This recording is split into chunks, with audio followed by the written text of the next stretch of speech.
नमस्कार, आप देख रहे हैं लाइव इलाहाबाद में सीधी बात कार्यक्रम और मैं हूं राजू शर्मा। आज हमारे साथ हमारे इस कार्यक्रम में मौजूद हैं टेलीविजन इंडस्ट्री के एक बहुत ही बड़े उम्दा कलाकार राजीव पॉल जी। वो हमारे इलाहाबाद में हैं।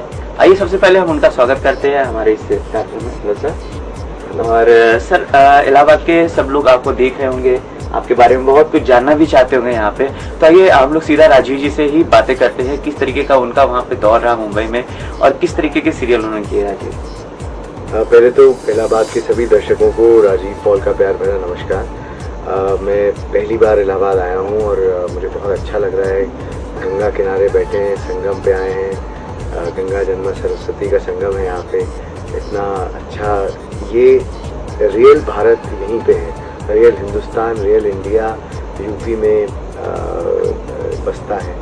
क्योंकि जो यहाँ पे हमारे लोग हैं, जितना जो प्यार मोहब्बत है, जिस तरीके से बातचीत करते हैं यहाँ पे, जब किसी को मिलते हैं तो जब कहते हैं भैया कैसे हो, तो उन्हें बुरा नहीं लगता, उन्हें अच्छा लगता है। ये महाराष्ट्र के लोग या कुछ लोग हमारे जो आजकल भारत में नेता हैं, वो समझ नहीं पाते कि अगर हम किसी को भैया कहते हैं। जब मेरा बचपन कानपुर में बीता है, मैं सेंट अलोयसियस स्कूल कानपुर में पढ़ा हूँ। मेरे पिताजी आर्मी में थे, तो कानपुर में उनका तबादला हुआ था, तो करीब 7-8 साल वहाँ पे रहा हूँ। तो इसलिए मैं अपने आप को काफ़ी हद तक यूपी का बच्चा मानता हूँ। जहाँ पे भी आपका बचपन बीतता है वो जगह आपको अपनी ही लगती है। उससे जो जिस तरह से आप जुड़े जाते हैं उतना वैसे आप किसी और जगह से, काम करने की जगह से अलग तरीके से जुड़ते हैं। लेकिन जहाँ आप रहे हैं, जहाँ की बोली चाली, जिस तरह का व्यवहार लोगों का होता है, तो मैंने यही सीखा है कि आपसे जो उम्र में बड़े हैं उनका भैया बोलते हैं, वो इज्जत की बात है।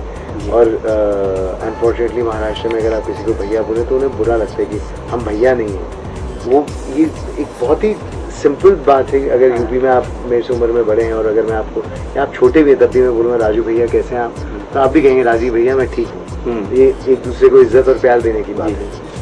वो शायद लोगों को पता नहीं क्यों डाइजेस्ट नहीं कर पाते और उसको एक अनफॉर्चुनेटली गाली के तौर पे, अरे हम भैया नहीं हैं, कि हम यूपी वाले नहीं हैं, हम बिहार वाले नहीं हैं करके कहा जाता है।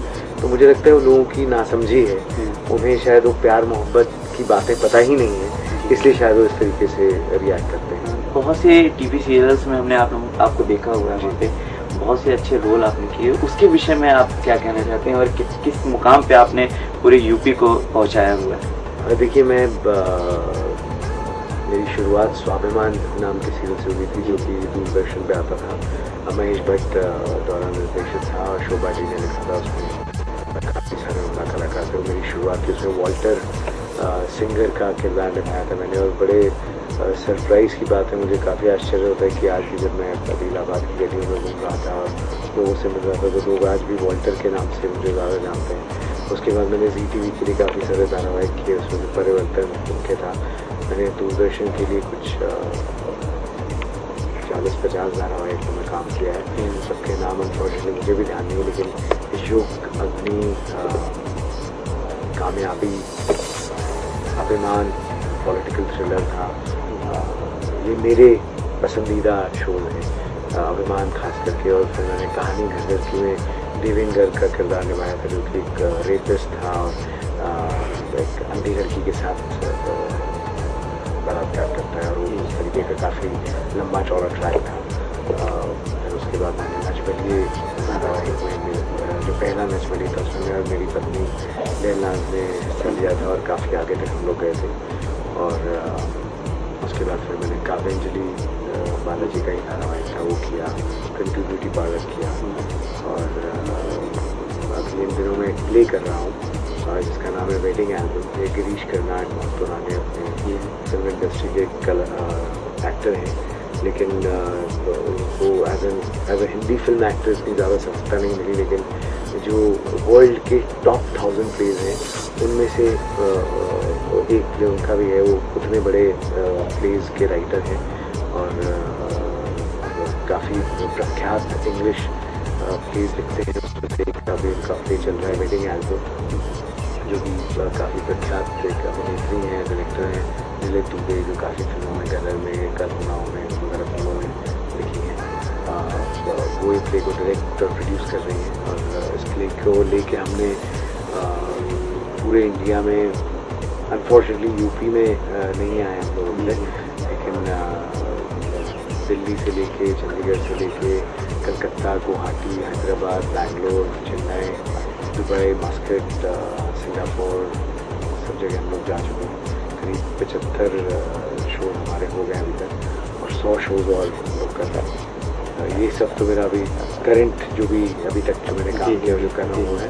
अभी आने वाले दिनों में अभी कलर्स आजकल सबसे पॉपुलर चैनल है मेरे हिसाब से, तो अभी कलर्स चैनल पे एक नया धारावाहिक शुरू हुआ है जिसका नाम है मेरे घर आई नन्ही परी, जो अभी चल रहा है। उसमें आने वाले दिनों में मैं एंटर कर रहा हूँ। उसी की शूटिंग के सिलसिले में मुझे अपनी विजिट यहाँ की कट शॉट करके जाना पड़ रहा है, क्योंकि मैं उस सीरियल में एंट्री ले रहा हूँ, मदन का किरदार निभा रहा हूँ। अलग तरीके का शो है, कोशिश है कि जैसे पहले शो आते थे बुनियाद, हम लोग जब मैं छोटा सा देखता था कि एक अलग तरह की स्टोरी होती थी परिवार को लेके, और एक तो उस तरह का हमने सीरियल बनाने की कोशिश की है। आगे स्वाभिमान ने भी आपके इस स्वाभिमान सीरियल ने भी एक मुकाम हासिल किया। मैं भी थोड़ा छोटा सा अपने घर में देखता था, मम्मी टीवी ऑन करती थी, तो मैं भी जब आपसे पहली बार यहाँ पे मिला है इलाहाबाद के अंदर, तो मुझे लगा नहीं ये वही स्वाभिमान सीरियल वाले हैं। तो घर पे भी जो लोग बैठे हुए देख रहे होंगे उनके लिए बता दूं कि आज हमारे स्टूडियो हमारे साथ मौजूद हैं राजीव जी, और आगे हम उनसे भी बातें करते चलते हैं। तो आइए राजीव जी, हम आपसे एक बात और ये जानना चाहेंगे कि आप कई सालों बाद, अब मेरे ख्याल से आप इलाहाबाद आए होंगे या यूपी में आए होंगे, कितना कुछ बदल गया है आपके हिसाब से इलाहाबाद? मैं अगर आपको सही बोलूँ तो लोग अभी भी उतने ही प्यार से मिलते हैं, लोगों में उतना ही प्यार मोहब्बत है, प्रेम है, आदर सत्कार है। लोग दिल से आपको मिलते हैं तो ऐसा नहीं लगता कि हाँ कैसे हो, आपसे गले लगना चाहते हैं, हाथ मिलाना चाहते हैं, मिलना चाहते हैं। ये शायद हम लोग बहुत किस्मत वाले लोग हैं कि कलाकार होने की वजह से लोग हमारा चेहरा पहचानते हैं और इज्जत देते हैं, प्यार देते हैं। वो सारी बातें तो है ही स्वभाव में, और इस तरह से लोग बहुत अच्छे हैं।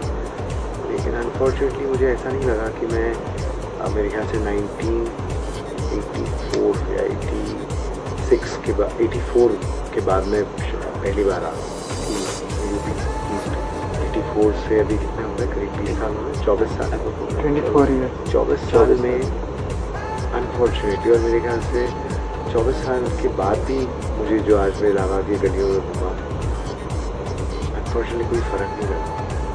मुझे नहीं लगा कि मैं अभी पिछले कई सालों से मैं बॉम्बे रहता हूँ, और मैं रहने वाला राजस्थान का हूँ, अजमेर का, और क्योंकि पापा आर्मी में थे तो कई जगह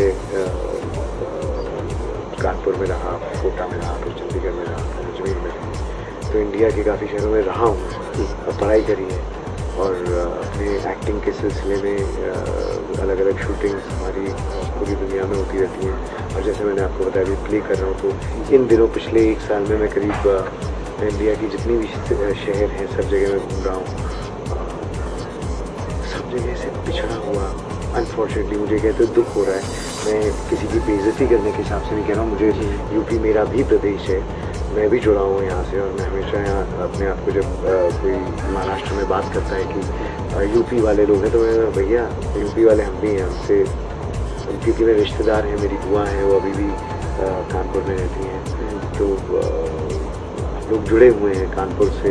मेरे काफ़ी मित्रगण जो हैं रिश्तेदार हैं, कानपुर में हैं, लखनऊ में हैं, इलाहाबाद के हमारे दोस्त हैं, मेरे कुशरान भी यहाँ से मेरे बहुत करीबी मित्र हैं, पवन शंकर हैं, जिनके लिए मैं यहाँ पे हूँ।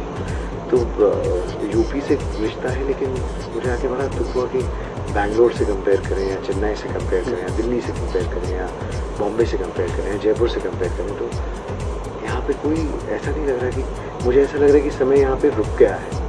जो आज से 24-25 साल पहले था वही है, कोई बदलाव नहीं है, कोई नयापन नहीं है, सड़कें अभी भी खराब हैं। क्या कारण आप मानते हैं इसको? क्योंकि जो है जैसे केंद्र में सरकार कांग्रेस की है, और यहाँ पे मैं ये सवाल आपसे पूछना चाहता हूँ कि कांग्रेस यहाँ पे कब से नहीं है?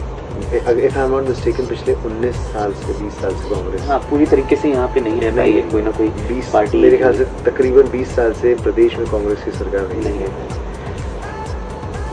आई थिंक मेरे जो मैंने बात कही कुछ चेंज नहीं मिला, मैं 24 साल बाद मुझे लग रहा है कि जहाँ दुनिया 24 साल में 200 साल आगे बढ़ गई है, मुझे लग रहा है कि 200 साल पीछे चले गए।